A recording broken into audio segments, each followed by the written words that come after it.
Hello everyone, good morning. সকলে কেমন আছো? চলে এসেছি আরেকটি নতুন ব্লগ নিয়ে। তো দীর্ঘ অনেক দিন থেকে টানা লম্বা একটা ছুটি নিয়েছিলাম, মানে ব্লগ থেকে অনেকটা বিরত ছিলাম। তো ভাবলাম না, ব্লগটা আবার কন্টিনিউ করা যাক। অনেকেই বলছে আমাকে যে ব্লগ কেন দিচ্ছি না, মানে যারা আমার ব্লগ দেখতে পছন্দ করে তারা রাস্তাঘাটে পেলে জিজ্ঞেস করছে ব্লগ কন্টিনিউ করছি না কেন। তো আমিও ভাবলাম যে ব্লগটা কেন ছেড়ে দিয়েছি। রিলস ভিডিও তো আমি রোজ আপলোড করছি, কিন্তু ব্লগটাই কন্টিনিউ করছি না। তো আজকে থেকে চেষ্টা করব আমি কন্টিনিউ তোমাদের সঙ্গে ব্লগ শেয়ার করতে। তো আজকে সকালে ব্লগটা এখন থেকে আমি শুরু করলাম। সকালবেলা ঘুম থেকে উঠে কিন্তু চলে গেছিলাম বাজারে। মামা বাবা ঘুমিয়ে থাকাকালীন আমি কিন্তু বাজারে চলে গেছিলাম, যেহেতু আজ রোববারের বাজার, সকালবেলায় প্রচুর ভিড় হয়। তো চলো বাজার থেকে আজকে কি কি নিয়ে এসেছি সেটাই তোমাদের সঙ্গে শেয়ার করব। তো অনেক কিছু বাজার করেছি, তো সঙ্গে থাকো, দেখতে থাকো ব্লগটা। আশা করছি তোমাদের ভালো লাগবে। তো এদিকে দেখো, আজকে মিষ্টি কুমড়ো এনেছি, মিষ্টি কুমড়ো ডোগা এনেছি। তো অনেক দিন থেকেই খেতে ইচ্ছে করছিল, ঝিঙে এনেছি। এদিকে দেখো পটল, আলু, তারপরে রয়েছে এদিকে লেবু, রসুন, পেঁয়াজ, কোয়াশ, আরও অনেক কিছু আছে, টমেটো, পটল, মানে যা সবজি লাগে, যা যা মনে মানে আজকে ভালো লেগেছে আমি সব কিছু নিয়ে এসেছি। আর এদিকে গালামাল খরচাও এনেছি কিছু। এদিকে মুড়ি এনেছি, চিনি, দুধ, মশলাপাতি সব নিয়ে এসেছি। চলো এগুলো গোছগাছ করে নিচ্ছি। আর আজকে এনেছি মাংস। অবশ্য মাংসটা আমি ধুয়ে রেখেছি। এই দেখো, মাংসটা আনার পর আমি ধুয়ে একদম কেটে বেছে রেখেছি।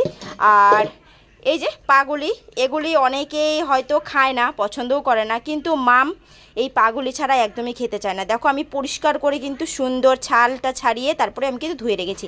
মাংসটা একদম ধুয়ে পরিষ্কার করে রেখেছি। তো আজকে মাংস হবে, আর কি কি হবে দেখা যাক। তো সবজিপাতিগুলো গুছিয়ে নিচ্ছি, তারপর তোমাদের সঙ্গে কথা হচ্ছে। তো এদিকে সকলে বসে আছে চায়ের জন্য, তো আমি চলে এলাম চা করতে। চলো ফটাফট চাটা করে নিই, আর খাওয়া দাওয়া কমপ্লিট করে রান্নাবান্নাও করতে হবে। আজকে পছন্দ মতো বাজার যেহেতু করেছি। আর রয়েছিল ঘুগনি, আমি আর মাম খাবো ঘুগনি মুড়ি। তো মাম এদিকে বই পড়ছিল বলে মামকে কিন্তু আমি খাইয়ে দিচ্ছিলাম, আর মাম পড়া কমপ্লিট করছিল, যেহেতু মামের এক্সাম চলে এসেছে। তো খাওয়া দাওয়া কমপ্লিট করে আমি কিন্তু সোজা রান্নাঘরে চলে এসেছি। আর এদিকে দেখো আমি কিন্তু লাউয়ের ডোগাগুলি কেটে রেখেছি সিম আলু দিয়ে, আর এদিকে পেঁয়াজ কেটেছি। আর এদিকে দেখো চিংড়ি মাছটা ভিজিয়ে রেখেছি। এটা চিংড়ি শুটকি খাবো, চিংড়ি শুটকি দিয়ে লাউয়ের ডোগা দিয়ে। কে কে খেতে পছন্দ করো কমেন্ট করে জানিও। আমার তো খুবই ভালো লাগে, অনেক দিন পর খাচ্ছি। মায়ের হাতে খেতাম, মা খুব ভালো রান্না করতো। আজকের দিনে মাকে খুব মিস করছি। মানে শুটকি মাছের যে কোনো রেসিপি হোক, মা কিন্তু খুব ভালো করে করতো। তো আমি যতটুকু পারছি চেষ্টা করছি করার জন্য। মার হাতের মতো তো হয় না, কিন্তু খেতে যেহেতু ইচ্ছে করছে, তাই প্রথমে দেখো শুটকি মাছগুলো ভালো করে ভেজে নিয়েছি। আমি একটু রসুন থেতো করে দিয়েছি। তারপরে দেখো লাউয়ের ডোগা, তারপরে সিম আলু সব সিম নয়, ঝিঙে আলু সব একসঙ্গে দিয়ে একটুক্ষণ নাড়াচাড়া করে দিলাম। আর একটু নুন দিয়ে ঢেকে রেখেছি। কিছুক্ষণ ঢেকে রাখার পর দেখো একদম সবজিটা মজে গেছে। তো আমি হলুদ গুঁড়ো দিয়ে দিচ্ছি, আর দিয়ে দিচ্ছি কালারের জন্য একটু লঙ্কা গুঁড়ো।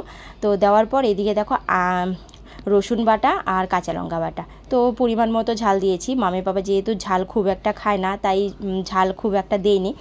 তো আমি একটু জল দিয়ে দিলাম পরিমাণ মতো।